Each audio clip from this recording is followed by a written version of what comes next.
Hello guys, good afternoon mga ka-DI. Magandang hapon sa atin. Have a blessed Sunday guys. For today's video guys ay may gagawin ako doon sa gate na ginawa ko doon sa church namin. Magkakabit ako guys ng lock. Simpleng lock lang ito guys. Kung makikita nyo guys, ito siya guys, oh. So stainless type, nabili ko to sa Shopee. So ang pagkakabit lang nito guys is pag ganito, ganyan lang siya, pagtabihin lang siya, yan. Tapos pag sinara, pag ganyan siya guys, yan. So yun yung simpleng lock lang to siya. So gamitan ko siya ng guys, rivet. Dahil dapat to thick screw na uno, wala. So gamitan ko siya ng rivet na 3/8 ito. So tamang-tama lang din naman dito. Yan guys, oh. Tama lang siya sa pinakabutas niya. Yan. So ito yung gagawin ko ngayon guys. So antabayanan lang ninyo guys. One eternity later. At siya nga pala guys, magtimpla ako din ng epoxy primer guys. Yan. May catalyst siya. Yan ang kombinasyon niya. So, pero lagyan ko rin siya ng lacquer thinner guys. Ganyan yung combination yan pagka magtimpla ka ng epoxy primer, para ipipintura ko doon guys sa gate na may iba pang parte doon na hindi ko pa napinturahan. So yun.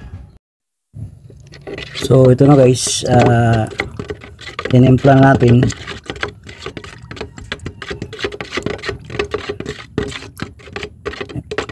Nilagyan ko konti yan ng lacquer thinner.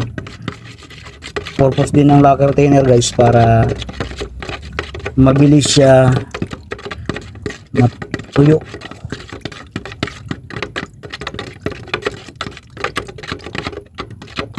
So yun guys, ang tabayanan nyo ay papakyat tayo, papunta tayo doon sa gate na aking in-install yung nakaraan guys.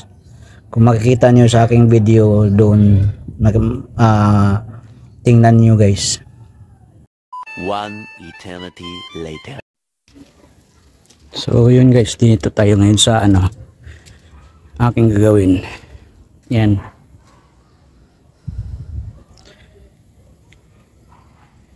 So mayroon pa akong mga pipinturahan dyan na side. Saka ito. So yan dito.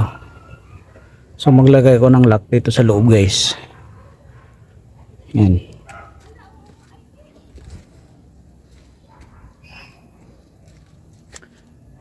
Medyo kinalawang na rin to dahil una kasi itong mga ginagawa ko guys. So kailangan pinturahan to.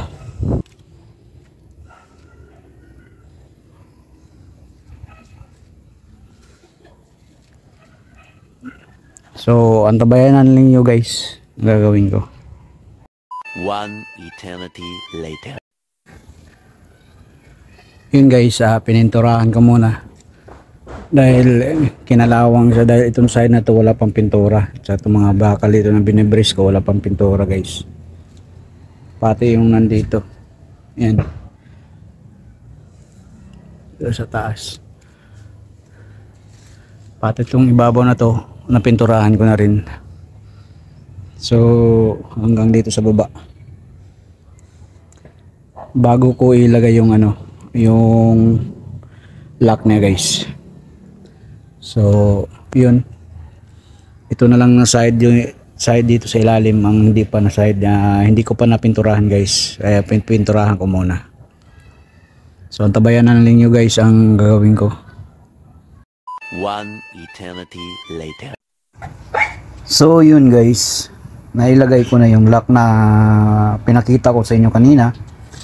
Yan o, ganyan siya. Pag nag-lock tayo, nakaribit lang yan guys. Wala kasing text screw.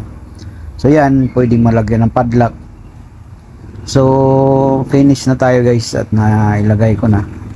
At ito yan o, napinturahan ko na rin yung mga dulo-dulo niya, gilid papuntang pataas, para protection natin guys na hindi kalawangin yung ating bakal.